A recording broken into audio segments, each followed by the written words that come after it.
Welcome to Agriculture and Seasons.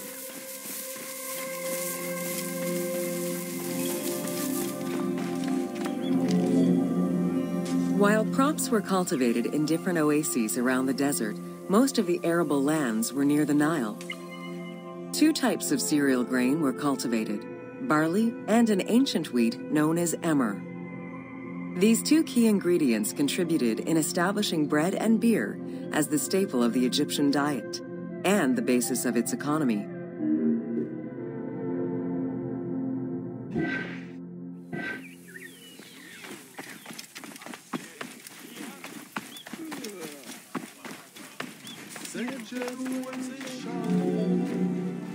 The Ptolemaic era created an agricultural revolution with the introduction of advanced agricultural techniques and new grain types such as rice, durum wheat, and pearl millet.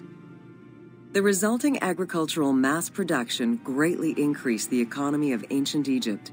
It also prompted the development of storage and transportation, allowing long-distance trade with other regions.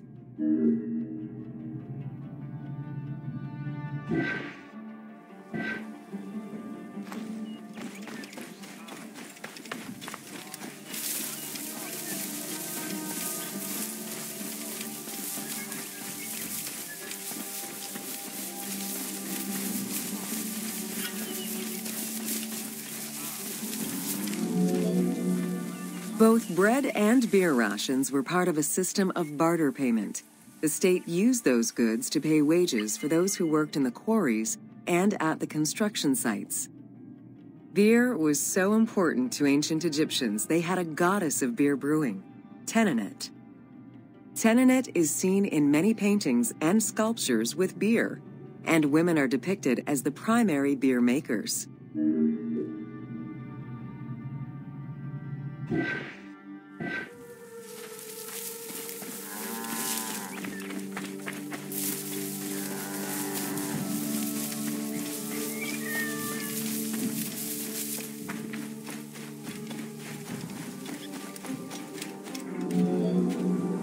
In order to increase agricultural production, fertile land was divided into plots and large agricultural villages were encouraged.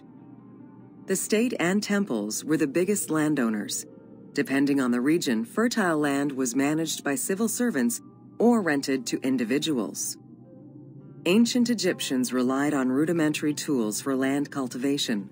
Soil was broken down with hoes, and wing plows were used to make furrows.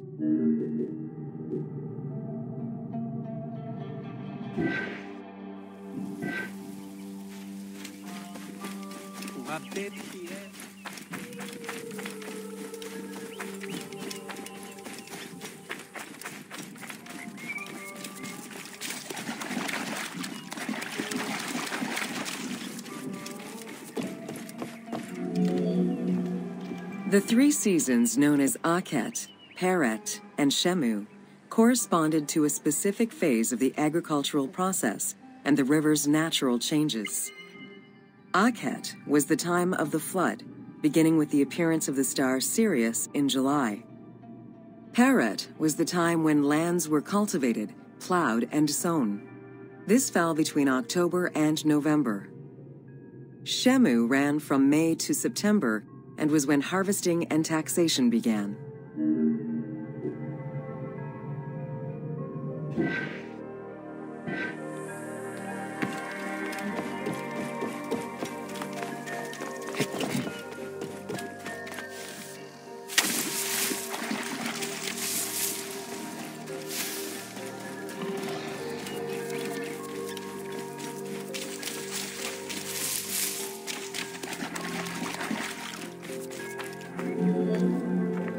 The pharaoh's duty was to uphold order against chaos and provide for his people.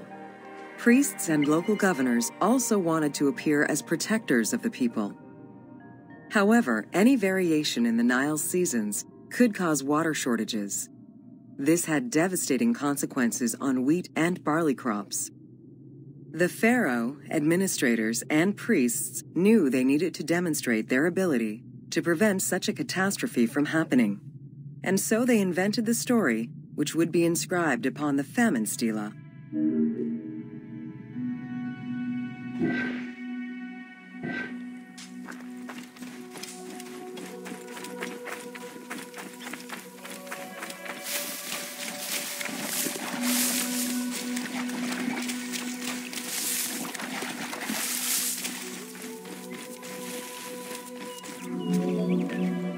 The story begins with the pharaoh worried for his people. The Nile hasn't flooded in years, and his people are starving. In search of the origins of the flooding, Djoser seeks out Khnum, the protector god of the region and the source of the drought. Djoser gives the god offerings and orders his priests to restore the temple of Khnum. These offerings please the god, and the floods are restored.